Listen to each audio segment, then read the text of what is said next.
Hello everyone, I am Dr. Sarika and today I am going to talk about chapter 2 of class 12th, that is sexual reproduction in flowering plants. In the previous video we have talked about chapter 1, that is reproduction in organism.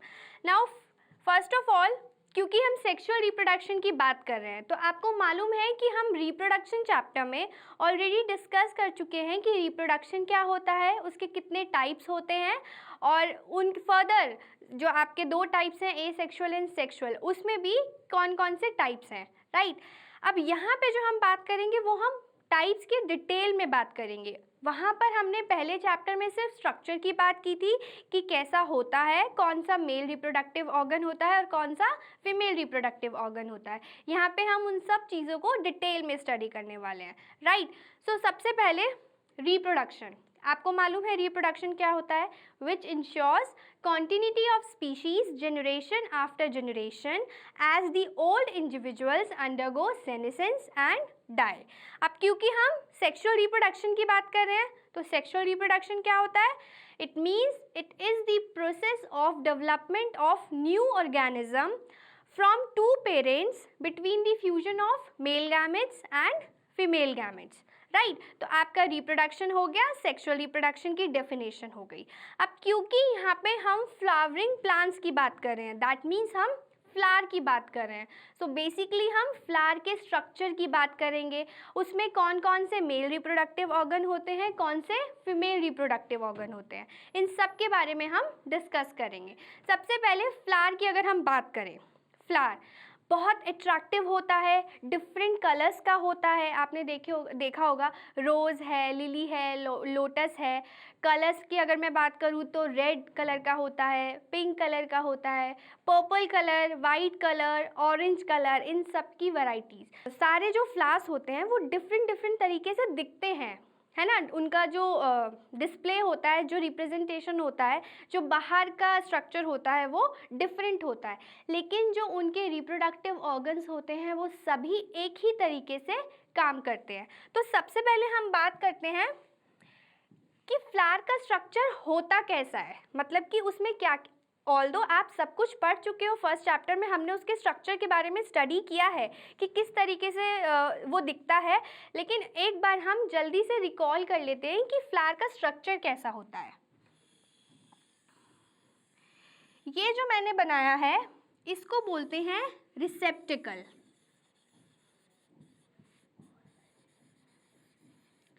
जिस पर flower बैठता है, मतलब ये flower का base होता है। अब जैसे सपोज कोई आपको फ्लावर देता है, कितना अच्छा लगता है ना जब सुबह सुबह में कोई आपको फ्लावर दे दे, आपका दिन बहुत अच्छा जाता है। तो जो फ्लावर देता है आप किससे पकड़ते हो, उसको स्टिक से, उसकी डंडी से पकड़ते हो ना। तो जिस पर वो बेस होता है, फ्लावर पर जिसका बेस होता है वो होता है आपका रिसेप्टिकल। और ये जो आप ट्यूब लाइक स्ट्रक्चर देख रहे हो इसको हम स्टॉक बोलते हैं, ठीक है। अब बेसिकली ये आपके फ्लावर का बेस है, इसके ऊपर आपका फ्लावर होता है। अब अगर हम फ्लावर के स्ट्रक्चर की बात करें,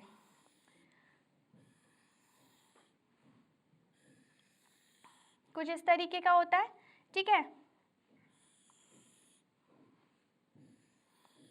यहाँ से आप देखते हो फ्लावर का जो ग्रीन कलर का पार्ट होता है फ्लावर में, जो पूरा सर्कुलर मोशन में होता है, इस तरीके से ये सब निकला रहता है, जो जिस पर फ्लावर बैठा होता है उसको हम बोलते हैं सेपल, राइट। अब यहाँ पे आपका होता है सेंटर में, यहाँ पे होता है आपका ये जो आपका पार्ट होता है, आप लोगों को मालूम है इसको हम कार्पल बोलते हैं, राइट। और उसके बाद आपके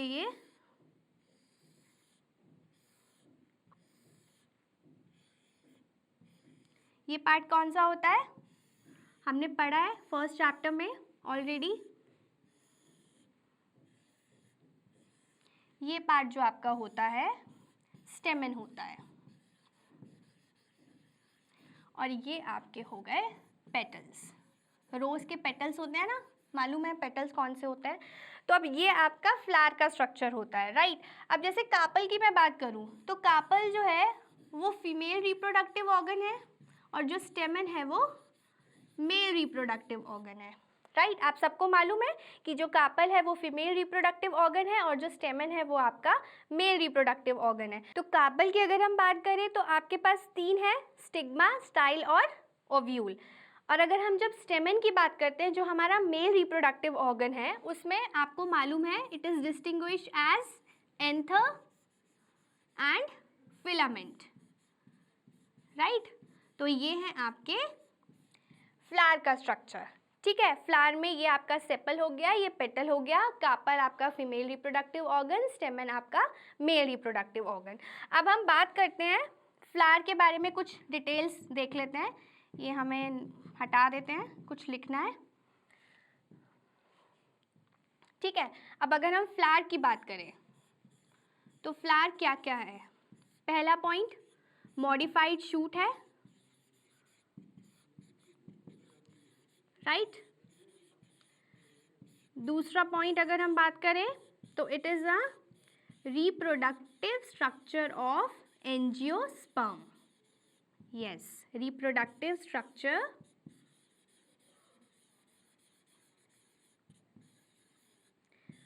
of angiosperms।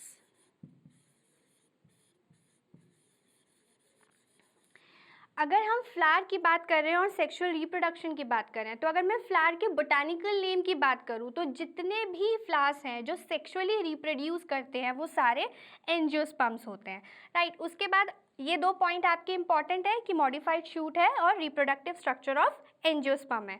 अब जो फ्लावर होता है it is the main structure that concern with reproduction. आपके जो रिप्रोडक्टिव ऑर्गन होते हैं जिसे हम स्पोरोफिल्स भी कहते हैं, they are produced with in the flower, ठीक है। अब आपको मालूम है कार्पल में 3 हो गए, स्टिग्मा, स्टाइल, ओव्यूल, और स्टेमन में हो गए 2, एंथर और फिलामेंट। तो अब हम बात करते हैं सेक्सुअल रिप्रोडक्शन के प्रोसेस की। So the process of sexual reproduction in flowering plants can be divided into 3 steps। और वो 3 steps कौन से हैं? Pre fertilization, double fertilization and post fertilization. So first we will talk about pre fertilization. अगर हम pre fertilisation की बात करें तो उसके अंदर फर्दर जो हम पॉइंट्स को स्टडी करने वाले हैं वो 4 पॉइंट्स हैं जो हम स्टडी करेंगे। पहला है आपका पोलन ग्रेन फॉर्मेशन, दूसरा एम्ब्रियो सेक फॉर्मेशन, तीसरा pollination and fourth is pollen pistol interaction. आपको पता है प्री फर्टिलाइजेशन क्या होता है, हमने ये भी फर्स्ट चैप्टर में पढ़ा है। जो फर्टिलाइजेशन, जो फ्यूजन ऑफ गैमेट्स हैं आपके, उससे पहले की जो स्टेज आती है उसको हम प्री फर्टिलाइजेशन बोलते हैं। So let's start with the pollen grain formation. अब पोलन ग्रेन फॉर्मेशन में आपको पता है कि पोलन ग्रेन फॉर्मेशन से ही समझ में आ रहा है कि फॉर्मेशन ऑफ पोलन ग्रेन्स, तो उसके लिए बहुत ज़रूरी है कि आप इन तीनों चीज़ों को ध्यान से स्टडी करें। स्टेमन को अगर आपने स्टडी कर लिया तो उसके बाद आपको माइक्रोस्पोरेंजेनेसिस एक प्रोसेस है जिसमें फॉर्मेशन होता है पोलन ग्रेन्स का, और फिर नेक्स्ट है आपका कि पोलन ग्रेन्स क्या होते हैं उसके बारे में आप स्टडी करोगे। तो पहले हम बात करते हैं स्टेमन की। आपने देखा हमने अभी फ्लावर का स्ट्रक्चर ड्रॉ किया था जिसमें आपके stamen is distinguish as anther and filament. तो यहाँ पे आपका मेंशन है, ये आपका एंथर है और ये आपका फिलामेंट है। अब आपको पता है स्टेमन क्या होता है। स्टेमन आपका मेल रिप्रोडक्टिव ऑर्गन है एंजियोस्पर्म का, राइट, ये आपको मालूम है। अब इसमें 2 हैं, एंथर और फिलामेंट। अब अगर आप एंथर की बात करोगे तो एंथर जो होता है वो बायलॉब्ड होता है। बायलॉब्ड मीन्स ये आप देख रहे हो, ये 1 और 2 ये लोब्स हैं इसके, तो ये 2 लोब्स होते हैं एंथर के। अब जो लोब्स हैं दे इनक्लोजेस 4 पोलन सेक्स और माइक्रोस्पोरेंजिया। ये आप देख रहे हो 1 2 3 4, ये 4 पोलन सेक्स है and each pollen sacs contain large number of pollen grains, right. उसके बाद ये जो पोलन सेक्स है ये बहुत सारे, इसके अंदर बहुत सारे पोलन ग्रेन्स होते हैं, और ये आप जो 4 देख रहे हो pollen sacs, each pollen sacs lie in the corner of dithecous anther. Yes, इसको हम डाइथीकस एंथर भी बोलते हैं, डाइथीकस एंथर। अब डाइथीकस एंथर क्या होता है? An anther that contains 2 lobes that are joined together by a non-sporogenous tissue which is called as connective tissue. तो अब हमें मालूम है ये डाइथीकस है. आपने जब ये स्ट्रक्चर हमने कट किया तो ये कुछ ऐसा स्ट्रक्चर आया एंथर का, जिसमें आप देख रहे हो 1, 2, 3 और 4. अब इसको हम फर्दर स्टडी करते हैं कि ये कैसे होता है.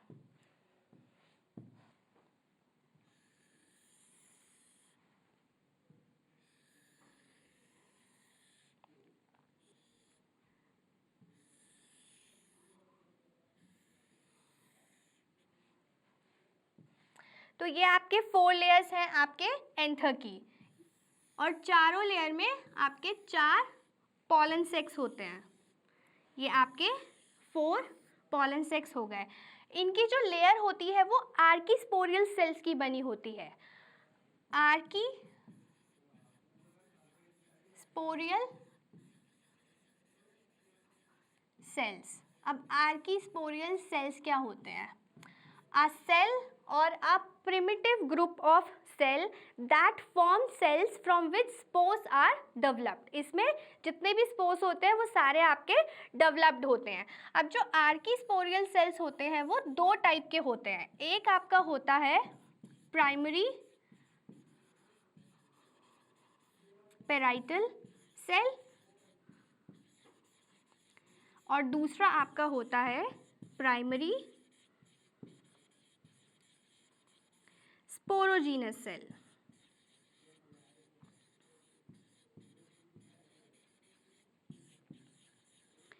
जो आपका प्राइमरी पेराइटल सेल होता है ये क्या करता है? It divides several times and form the anther wall. जो एंथर की वॉल होती है वो इसके थ्रू बनती है, राइट. उसके बाद ये जो प्राइमरी स्पोरोजीनस सेल होता है ये क्या करता है? It undergo fewer divisions and form microspore mother cells, जिसको हम पोलन मदर सेल्स भी कहते हैं. उसको हम डिनोट करते हैं PMC से, पोलन मदर सेल्स. ठीक है.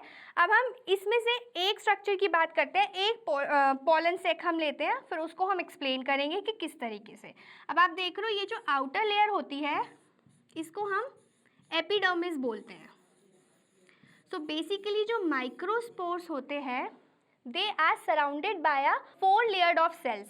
पहली आपकी हो गई एपिडर्मिस, दूसरी आपकी होती है एंडोथीशियम,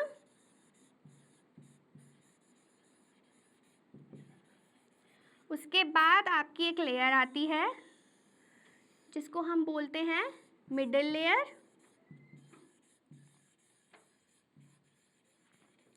देन आपकी 4th लेयर होती है टेप्टम.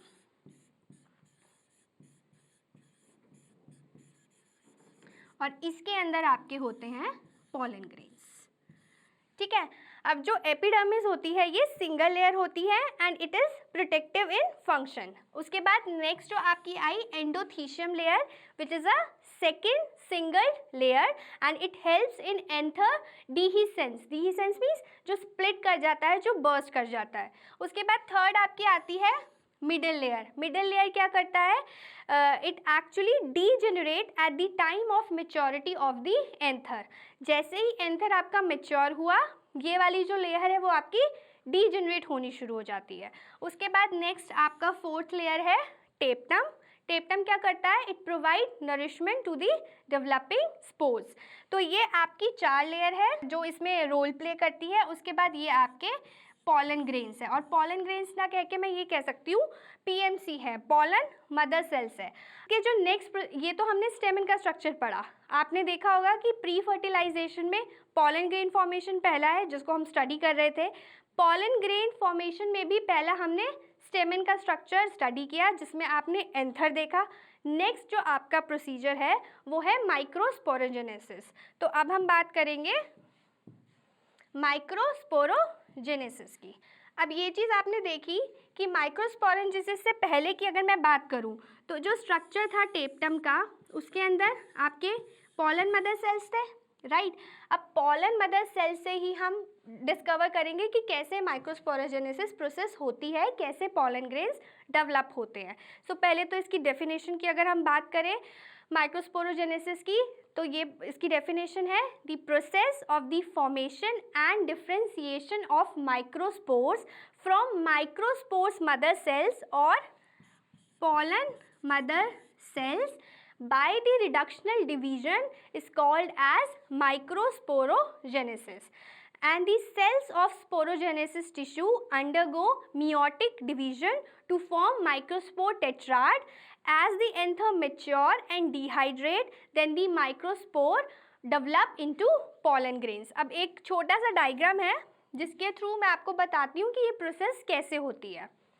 आपने यहाँ से एक पॉलन लिया, एक माइक्रोस्पोर लिया, ठीक है।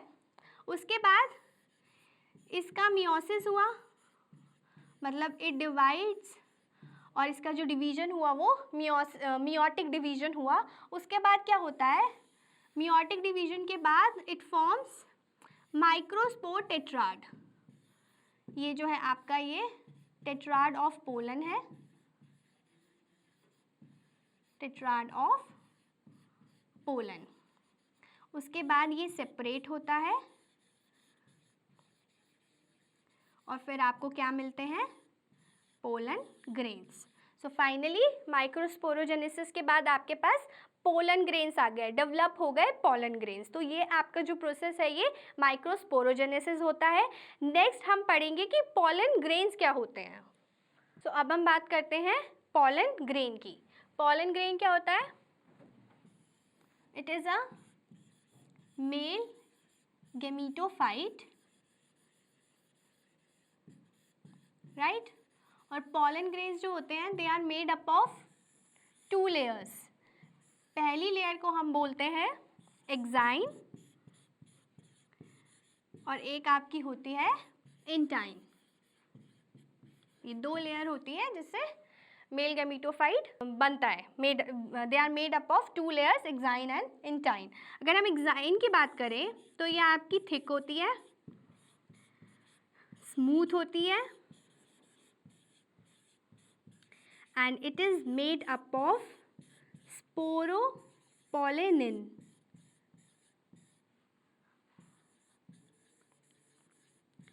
Sporopollenin, which is resistant to chemical and biological decomposition.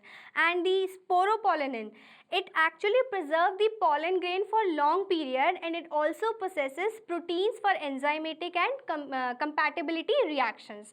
ये जो sporopollenin होता है, कोई भी एंजाइम इस स्पोरोपोलेन को कभी भी डिग्रेड नहीं कर सकता है, ठीक है। अगर हम इंटाइन की बात करें तो ये आपकी थिन होती है और कॉन्टिन्यूस लेयर होती है, कॉन्टिन्यूस लेयर। और ये किसकी बनी होती है, आपकी पेक्टीन की और सेलुलोज की,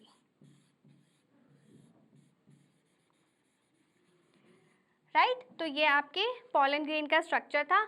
अब अगर हम पोलन ग्रेन की बात करें तो जो उसका साइटोप्लाज्म होता है वो it is rich in saturated oils and starch. ये दोनों ही जो आपके वो होते हैं कंपोनेंट होते हैं, इससे आपका पोलन ग्रेन का साइटोप्लाज्म बना होता है, ठीक है। अब हम बात करते हैं इसके सेल्स की। आप यहाँ पे ये देख रहे हो, इसका जो न्यूक्लियस होता है पोलन ग्रेन का वो साइज में इंक्रीज होता जाता है and it divides mitotically to form 2 unequal cells. आप यहाँ पे देख रहे होंगे इस फिगर में आपको 2 सेल्स दिख रहे होंगे, एक तो ये वाला सेल और एक ये वाला सेल, दोनों अनइक्वल है साइज का। पहले वाले सेल को हम बोलते हैं वेजिटेटिव सेल और दूसरे वाले सेल को हम बोलते हैं जेनरेटिव सेल। वेजिटेटिव सेल जो होता है वो आपका बिग है, आपको दिख रहा है, पहला पॉइंट। दूसरा, लार्ज इरेगुलर न्यूक्लियस होता है इसमें, ये आप देख रहे हो इरेगुलर न्यूक्लियस, कहीं भी कुछ भी कोई पैटर्न नहीं है इसका, तो ये लार्ज इरेगुलर न्यूक्लियस होता है इसमें।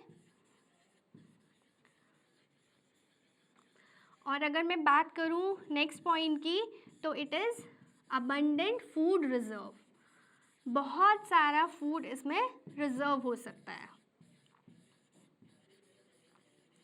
ठीक है। और जो वेजिटेटिव सेल होता है आपका ये वाला, it is actually responsible for the formation of microspores. Next है आपका जनरेटिव सेल। जनरेटिव सेल क्या होता है? स्मॉल होता है, आप देख रहे हो, छोटा सा एकदम small. It involves in syngamy. अब सिनगेमी क्या होता है? आपको याद होगा, हमने फर्स्ट चैप्टर में सिनगेमी पढ़ा हुआ है। सिनगेमी कुछ नहीं है, सिनगेमी फर्टिलाइजेशन ही है जिसमें फ्यूजन होता है एग का, ठीक है। नेक्स्ट इसका पॉइंट है, ये स्मॉल है, इन्वॉल्व होता है सिनगेमी में, और इसका जो साइटोप्लाज्म होता है वो डेंस होता है, means dense cytoplasm and nucleus.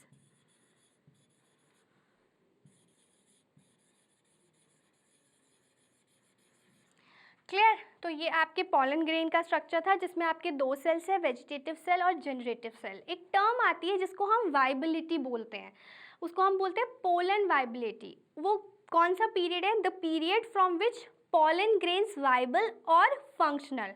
जब पॉलन ग्रेन फंक्शनल होते हैं तो उस पीरियड को हम पॉलन वाइबिलिटी बोलते हैं, ठीक है। ये मैं डिलीट कर रही हूँ। नेक्स्ट टर्म हम जो पढ़ेंगे इसमें वो है पोलन वाइबिलिटी।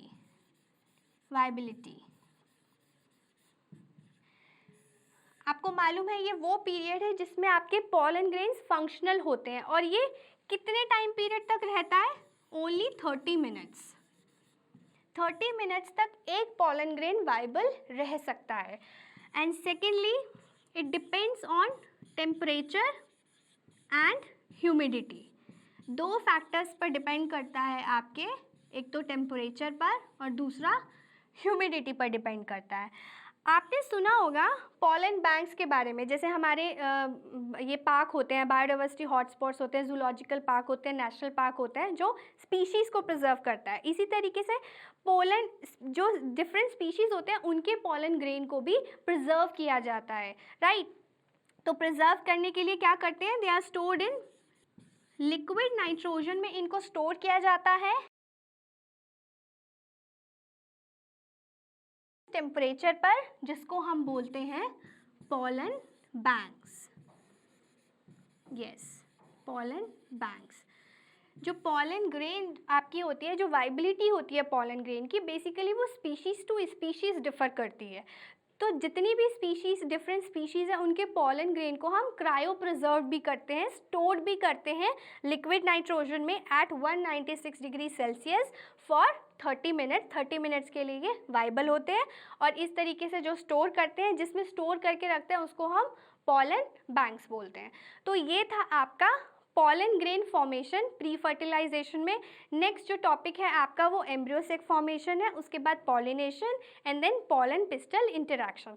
सो ये तीनों के तीनों जो पार्ट्स आपके रह गए हैं एम्ब्रियोसेक फॉर्मेशन के, वो हम नेक्स्ट वीडियो में इसको कवर करेंगे, इस टॉपिक को डिस्कस करेंगे। Till then keep revising.